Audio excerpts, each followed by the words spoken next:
Guys welcome to Marine Soul. तो मैंने अपने प्रीवियस वीडियो में डिस्कस किया था डीएनएस स्पॉन्सरशिप के बारे में कि उसके लिए क्या क्वालिफ़िकेशन चाहिए, कौन कौन सी कंपनी डीएनएस के लिए स्पॉन्सर करती हैं, कौन कौन से एग्ज़ाम्स देने पड़ते हैं। तो उसमें मैंने आईएमयूसिटी के बारे में डिस्कस किया था। तो बहुत लोगों का आईएमयूसिटी के ऊपर भी बहुत सारे डाउट्स थे कि आईएमयूसिटी में किस टाइप के क्वेश्चंस आते हैं, प्रिपरेशन कैसे करें, आईएमयूसिटी 2023 कब होगा। तो मैंने सोचा कि आईएमयूसिटी के ऊपर एक डेडिकेटेड वीडियो बना दिया जाए, तो ये सारे डाउट्स आपके इस वीडियो में क्लियर हो जाएंगे। तो सबसे पहले देखते हैं आईएमयूसिटी होता क्या है। वैसे आईएमयूसिटी क्या होता है और इसका एग्ज़ाम पैटर्न मैंने अपने प्रीवियस वीडियो में भी डिस्कस किया था, लेकिन क्योंकि ये वीडियो आईएमयूसिटी के ऊपर प्योरली डेडिकेटेड है तो हम लोग शुरू से करते हैं। So let us discuss what is IMUCET. Basically IMUCET is a national level entrance exam organized by Indian Maritime University. IMUCT is organized to offer admission in BTech, MTech, DNS, BSc, MSc, MBA, BBA programs. This examination is conducted once in a year by Indian Maritime University. So basically इसका मतलब ये है कि अगर आपको IMU या IMU से affiliated कोई भी कॉलेज में किसी भी कोर्स में एडमिशन लेना है तो आपको IMU देना पड़ेगा। ये साल में एक बार होता है, पहले ये साल में 2 बार होता था, पर 2022 में ये एक बार हुआ और साल शायद आगे भी एक बार ही हो। तो अब बात करते हैं आईएमयू के एग्ज़ाम पैटर्न और सिलेबस के बारे में। तो बात करें एग्ज़ाम पैटर्न की, तो ये टोटल 200 मार्क्स का एग्ज़ाम होता है जिसमें 200 क्वेश्चंस रहते हैं। हर एक क्वेश्चन 1 मार्क्स का होता है।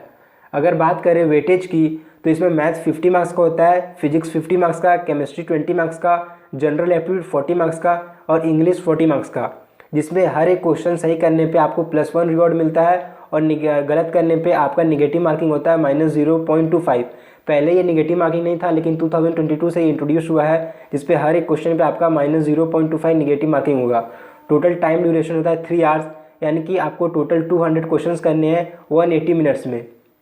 अगर बात करें सिलेबस की तो बेसिकली इसका 11th और 12th का ही जो पीसीएम का सिलेबस है वही इसका सिलेबस रहता है। देखिए इस एग्ज़ाम का जो लेवल रहता है वो काफ़ी इजी रहता है, क्योंकि देखिए आपको 200 क्वेश्चन करने 180 मिनट्स में, तो उसी टाइप के क्वेश्चंस रहते हैं जो फॉर्मूला बेस्ड है। अगर आपको फॉर्मूला आता है तो आप आराम से डेटा पुट करके फॉर्मूला बैठा के आंसर ला सकते हैं। सो बेसिकली एग्ज़ाम का लेवल ईजी रहता है। अगर आप 11th और 12th अच्छे से कर लेते हैं बोर्ड लेवल पर भी तो आप अच्छी रैंक ला सकते हैं। तो चलिए देखते हैं कि आईएमयूसिटी के लिए कैसे प्रिपेयर किया जाए। तो देखिए आपके करंट सिनेरियो के हिसाब से 3 केसेस हो सकते हैं, या तो आप अभी क्लास 11 में है, या क्लास 12 में है, या ड्रॉप ईयर में है। अगर आप क्लास 11 में हैं तो आप अपने स्कूल के सिलेबस को ही फॉलो कीजिए। स्कूल्स में जो आपके टीचर्स पढ़ा रहे हैं आप उसे ही फॉलो कीजिए, क्योंकि आईएमयूसिटी का लेवल स्कूल लेवल और बोर्ड्स के लेवल के ही बराबर होता है। बहुत लोग इसको जेईई मेन से कंपेयर करते हैं, लेकिन ऐसा बिल्कुल भी नहीं है। आईएमयूसिटी अगर आप बोर्ड्स के लिए बहुत अच्छे से पढ़ लेते हैं और 11th का जो स्कूल में आपको पढ़ाया गया और स्कूल का जो सिलेबस है उसको अच्छे से कर लेते हैं तो आपको आईएमयूसिटी में अच्छी रैंक आ जाएगी। अगर आप क्लास 12th में हैं तो आपने क्लास 12 के बोर्ड एग्जामिनेशन पे फोकस कीजिए और क्लास 11 के जितने भी चैप्टर्स उनके फार्मूला और एटलीस्ट फार्मूला बेस्ड क्वेश्चंस कीजिए। देखिए आईएमयूसिटी में बेसिकली फार्मूला बेस्ड क्वेश्चंस ही आते हैं, क्योंकि देखिए आपको 200 क्वेश्चंस करने 180 मिनट्स में, इसलिए क्वेश्चन का लेवल काफ़ी ईजी रहता है। और उसी टाइप के क्वेश्चंस आते हैं जो फार्मूला बेस्ड है, और आपको अगर फार्मूला पता है तो आप डेटा पुट करके आराम से आंसर निकाल सकते हैं। अगर आप अभी ड्रॉप ईयर में हैं तो आप 11th और 12th के चैप्टर को रिवाइज कीजिए और ज़्यादा से ज़्यादा एमसीक्यू जो फार्मूला बेस्ड एमसीक्यू क्वेश्चंस रहते हैं उन्हें करने की कोशिश कीजिए।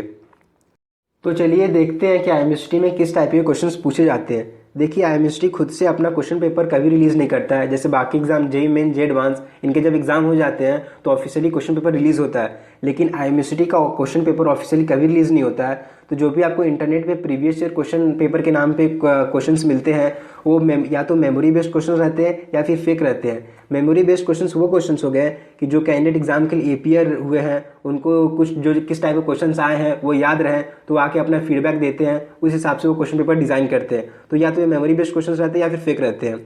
तो मैंने यहाँ पे एनसीईआरटी के क्वेश्चंस उठाए हैं जो मुझे सिमिलर लगे जब मैंने एग्जाम्स दिया था उन क्वेश्चन से। तो देखिए जब मैंने एग्जाम दिया था तो एक क्वेश्चन जो मुझे याद है कि ट्रिग्नोमेट्रिक फंक्शंस दिया हुआ था, उसका वैल्यू निकालना। जैसे था एक cos इनवर्स cos 7π/6 ऐसा क्वेश्चन था। तो बेसिकली ट्रिग्नोमेट्रिक फंक्शंस दिया हुआ था और उसका वैल्यू निकालना था। तो ऐसे ही क्वेश्चंस मैंने इस वीडियो में इंक्लूड किए हैं, आप क्वेश्चंस देख सकते हैं। देखिए यहाँ पे मैंने एक फिजिक्स का चार्ट भी इंक्लूड किया हुआ है देखिए IMUCT में थ्योरी बेस्ड क्वेश्चंस भी बहुत आते हैं, तो इस टाइप के जो भी NCERT में चार्ट्स है या फिर कोई भी चैप्टर में किसी बुक में आपको इस टाइप के चार्ट्स मिले तो आप उसको अच्छे से रेफर कर लीजिएगा। क्योंकि देखिए जैसे यहाँ पे इलेक्ट्रिक फील्ड का डायमेंशनल फॉर्मूला दिया हुआ है, तो एग्जाम में डायरेक्टली ऐसे पूछ सकता है what is the dimensional formula of electric field, और आपको 4 ऑप्शंस मिल जाएंगे। तो अगर आप ऐसे चार्ट्स को रेफर किए रहेंगे तो आप आराम से कर सकते हैं और आपका ज़्यादा टाइम वेस्ट नहीं होगा। देखिए वैसे मैं अपने तरफ से जितने भी IMUCT का जो भी सिलेबस है 11th और 12th का चैप्टर, मैं हर चैप्टर्स के फॉर्मूला बेस्ड क्वेश्चंस और 80 to 90 MCQ टाइप क्वेश्चंस अपने टेलीग्राम चैनल पे शेयर करूंगा।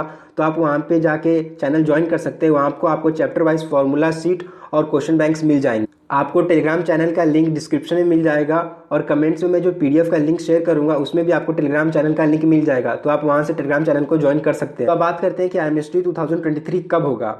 देखिए क्वेश्चन बहुत जन ने पूछा था, तो देखिए IMUCT 2023 मोस्ट प्रोबेबली मई या जून में होगा। अगर हम लोग पिछले साल की बात करें तो पिछले साल ये मई में होने वाला था, लेकिन बोर्ड एग्जामिनेशन के चलते इसको जून में पोस्टपोन कर दिया गया 11 जून को। अगर बात करें कि एग्जाम नोटिफिकेशन कब तक आएगा, तो most probably end of March तक IMUCT 2023 का एग्जाम का नोटिफिकेशन आ जाएगा। So that's all for today. अगर आपको IMUCT का डिटेल सिलेबस चाहिए और 11th और 12th के चैप्टर्स का चैप्टर वाइज फॉर्मूला सीट और क्वेश्चन बैंक चाहिए, तो आप हमारे टेलीग्राम चैनल को ज्वाइन कर सकते हैं, जिसका लिंक आपको डिस्क्रिप्शन और इस वीडियो के PDF में मिल जाएगा। So that's all for today. Thank you.